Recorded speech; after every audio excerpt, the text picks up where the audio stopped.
Hello and welcome to episode 1 of the Academic Skills Development series. Today we're going to be looking at what a tutorial is. My name is Dr. Jarrett Blaustein. I'm a lecturer in criminology in the School of Social Sciences, and with me are Kate and Mary. They're two of our experienced tutors. So I just want to start by asking Kate, what is a tutorial? Well, a tutorial is really a smaller group that's facilitated by a tutor. So we're looking at a group of about 25 to 30 students. And the tutorial is really about building on the lecture content and building on the work that was done in the readings. Excellent. Anything to add to that, Mary? I think what makes a tutorial particularly exciting is when you split the tutorial up into small groups. Students have an opportunity to engage in discussions together and share ideas, and after about a 20-minute period or so, the tutor will bring the students back in a group and share the ideas and have some group discussion. Yeah.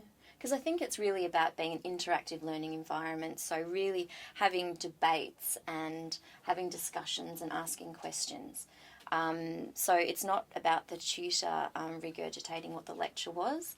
It's about facilitating discussion and trying to work out what the issues are in that particular week's content. Absolutely, and it also provides a forum to further draw upon the readings and the lecture content as well. Excellent. So Mary.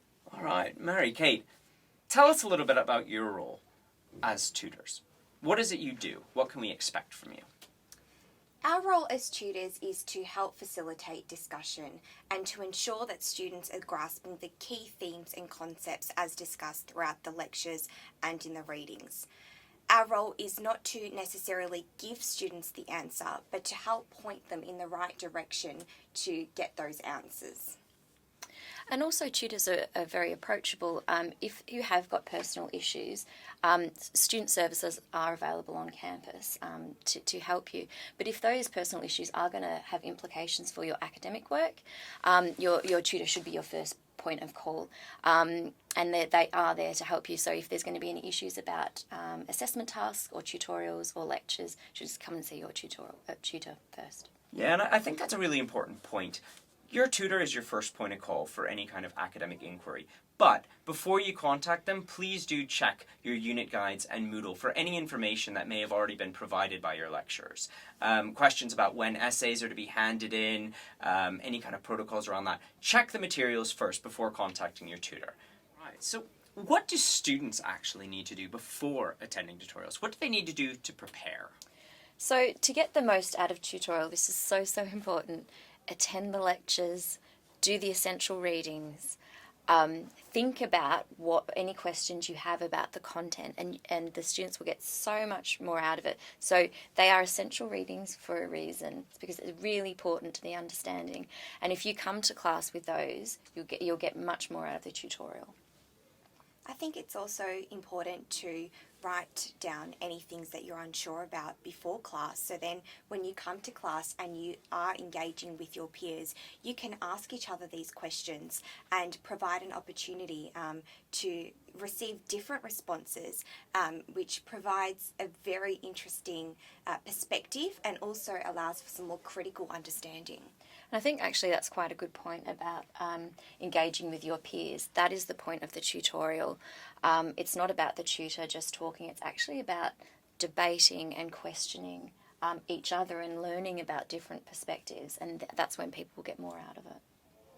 Yeah, and I think that's an important point, because what you'll often find is that you'll come to a tutorial and there may be an activity or an exercise in place. And if you haven't done your readings, you haven't attended your lectures, well, it makes it really difficult to get the most out of it. So what you'll find is that you'll be letting yourself down, but you'll also be letting the other members of the tutorial down, because they're dependent on you for their learning experience as well. So basically, go to lectures, do your work, show up prepared, bring your questions, remember there's no stupid questions, and try to participate. So Mary, what kind of skills do students develop through their tutorials?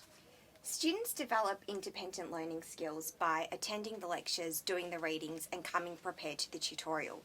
Students also develop transferable skills such as time management, oral and written communication skills, and identifying appropriate sources that can assist them with assessment, and also to engage in tutorial discussions as well. And I think a really important skill that they will learn is developing an argument, but also being able to constructively respond to other people's arguments. Absolutely, and by developing these arguments, the ideas generally come from the readings, whereby students are able to engage with some academic literature to help inform a critical analysis of certain issues. Yeah, and I think one of the important things to recognize is that these are not just skills you're going to use in the classroom, but they're skills that'll transfer into other areas of life. So when you're going and you're looking for a job down the line, it's something that you can put on your CV. You have experience of working in small groups. You know how to communicate professionally with other people. And also when you're articulating your arguments, as Mary said, you're not just basing it on opinion, but you're grounding it in the best available evidence in theory. And these are, again, to emphasize, important transferable skills that'll help you not just in your academic life, but also in your professional life. All right, so just to finish, I'd like to ask each of you to just share your top tips for students to make the most out of their tutorials. Our top tip would be that students attend and participate in the lectures and tutorials. This is really important because when students do attend lectures, tutorials and do the readings, we generally find that they perform better and get better outcomes. And just to follow on from that, actively participating in the tutorial should be about a conversation with your peers. So it's not just about to and fro with the tutor, that's actually an ongoing conversation. But also another top tip would be reading the unit guide, really reading through it, understanding it and looking at Moodle. You'll find all the information you need about the unit there. If you can't find an answer, then of course you go to your tutor in the first instance. But if you read through the unit guide in Moodle first, you'll find everything you need. And most of all, I think that the tutorials are supposed to be a fun and interactive learning environment. So don't ever be afraid to ask questions because a tutorial is the perfect forum to do so. Excellent. Well, I think a lot of valuable information there. Thank you very much, both of you, for sharing your insights. And students, we look forward to welcoming you to your first tutorials soon.